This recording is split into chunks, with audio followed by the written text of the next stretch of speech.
Quand France 3 Bourgogne prend l'air, ça se passe ici cette semaine sur la côte de Beaune où nos viticulteurs reviennent à des méthodes qui ont fait leurs preuves au plus près de la nature, comme faire repousser des haies grâce à des associations que nous mettons à l'honneur, des haies d'honneur donc, en compagnie de Sébastien Quéroux.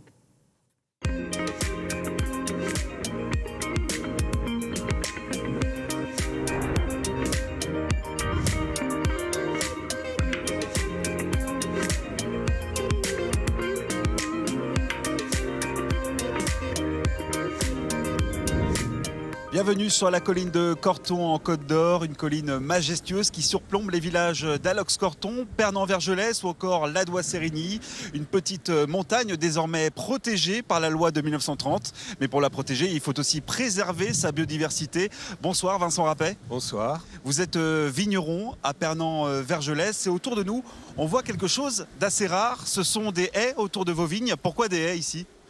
En fait, on a voulu garder notre outil de travail, la vigne, mais aussi l'accompagner de haies, d'arbres, pour qu'il y ait plus d'insectes, d'animaux, d'oiseaux autour de la vigne. Et quel rôle réellement ça va avoir ? Quel impact ? Ça va être habité par des insectes, ça va être niché par des oiseaux qui vont, par exemple, les chauves-souris, si elles s'installent dans les arbres ou dans les haies, elles vont pouvoir manger des papillons et il y aura un impact bénéfique pour la vigne. Et donc ça veut dire que vous allez utiliser peut-être moins de produits également ? Alors c'est déjà arrivé par le passé. Je vais vous donner un exemple. Avant, on avait des araignées rouges ou des araignées jaunes qui piquaient, qui détruisaient notre vigne. Et en réduisant les produits, on a eu des typhlodromes qui sont des tout petits insectes qui ont petit à petit colonisé la vigne. Et grâce à ces petits insectes, on a pu éviter de traiter avec ces acaricides qui sont des produits quand même très dangereux. Ça fait 12 ans maintenant que votre domaine s'est lancé dans une démarche plus respectueuse de l'environnement. Pourquoi avoir décidé de prendre ce chemin ?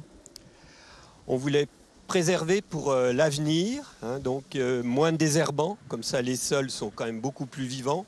L'eau, elle peut rentrer dans les sols. Quand il y a des pluies fortes en ce moment, on voit bien qu'avant, avec le désherbant, les sols, c'était comme un parking du béton. Maintenant, l'eau rentre dans les sols, il y a beaucoup moins de ravinement. Et la biodiversité, c'est pour qu'il y ait de la vie et qu'une espèce invasive, par exemple de la vigne, ne prenne pas le dessus. Alors que là, il y aura forcément un peu de concurrence. Et tout ça, ça va s'équilibrer. Et pour nous, c'est mieux pour l'avenir.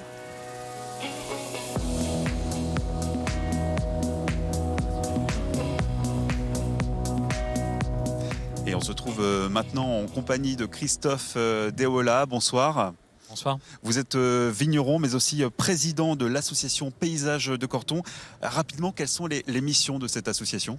En fait, Paysage a été fondé sur le constat que la Bourgogne, qui est extrêmement morcelée, où chacun possède des petits morceaux de vignobles à droite et à gauche, n'était pas capable de répondre aux problématiques environnementales et paysagères par des actions individuelles. Et donc l'idée, c'est vraiment de travailler sur le collectif à l'échelle de la colline de Corton en rassemblant tous les vignerons et propriétaires pour aller vers des actions concrètes. Alors à vos côtés, on retrouve Simon-Pierre Babski. Bonsoir. Bonsoir. Vous êtes le directeur scientifique pour la Ligue de protection des oiseaux de Bourgogne-Franche-Comté. Et à la demande de l'association Paysage de Corton, vous avez réalisé un inventaire de la biodiversité sur la colline de Corton. Quelles ont été les principales conclusions de cet inventaire ? Alors effectivement, on a mené un inventaire qui consistait surtout à regarder tous les éléments du paysage qui étaient présents sur le territoire dont a parlé Christophe. Et les résultats de cet inventaire, c'est qu'il y a beaucoup d'éléments du paysage qui sont assez intéressants. Donc ça peut être des bandes enherbées, des contours enherbés, des petits murets, des arbres isolés. Tous ces endroits où la biodiversité peut s'exprimer toute l'année et sur lesquels on n'intervient pas. Et où on va trouver un certain nombre d'espèces qui vont venir jouer le rôle d'auxiliaire dans les vignes des oiseaux, des insectes. Et il y a également des zones qui ont été identifiées comme des zones un peu lacunaires sur lesquelles il y aura du travail à mener en lien avec les viticulteurs du territoire. Souvent, il y a une phrase qui revient, c'est le mieux à faire, c'est de ne rien faire, ou c'est quand on a possibilité de ne pas intervenir, on n'intervient pas. Donc voilà, le fait de couper tardivement, par exemple, ces contours, les contours de vigne, ou de ne pas les toucher si on n'a pas besoin de les toucher. Et puis après, il y a des actions qui peuvent être un petit peu plus compliquées ou plus longues à mettre en œuvre, sur le fait de restaurer des murs, par exemple, pour qu'ils soient favorables à la biodiversité, sur le fait d'implanter des arbres ou laisser des petits arbustes se développer sur un contour de vigne, par exemple.